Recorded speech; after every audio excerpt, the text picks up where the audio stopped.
कहते हैं रावण से बड़ा शिव भक्त कोई हुआ नहीं।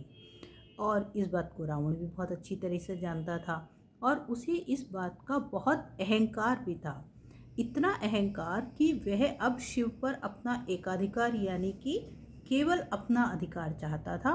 और इसलिए उसने विचार किया कि अब शिव जी को उसके साथ लंका में आकर रहना चाहिए। और यह विचार करके वह कैलाश पर्वत की ओर चला शिव जी को लेने के लिए। और जब वह वहां पहुंचा तो उसका रास्ता रोका शिव जी के वाहन और उनके मुख्य गण नंदी जी ने।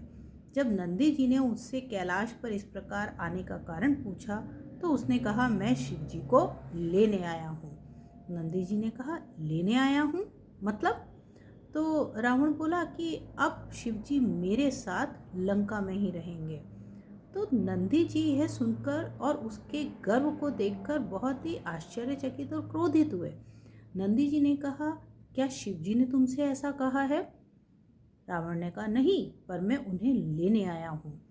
तो नंदी जी ने फिर कहा कि जब शिव जी ने तुमसे ऐसा नहीं कहा तो तुमने कैसे सोच लिया कि शिव जी अपना परिवार, अपना कैलाश, अपने गण, अपने अन्य सभी भक्तों को छोड़कर तुम्हारे साथ जाकर लंका नगरी में रहेंगे?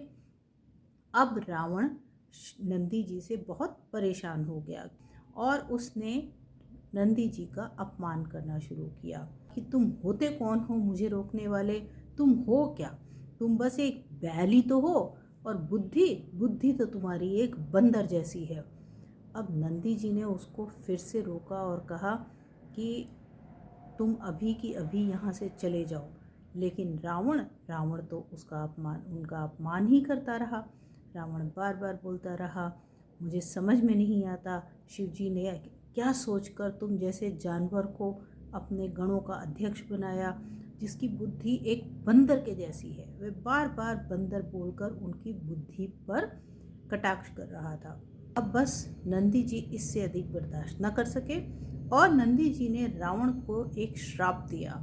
नंदी जी ने कहा कि तुम बार बार जो बंदर बंदर बोलकर मेरी बुद्धि का मजाक उड़ा रहे हो, तो याद रखना एक समय ऐसा आएगा कि जब एक बंदर ही तुम्हारे सर्वनाश का कारण बनेगा।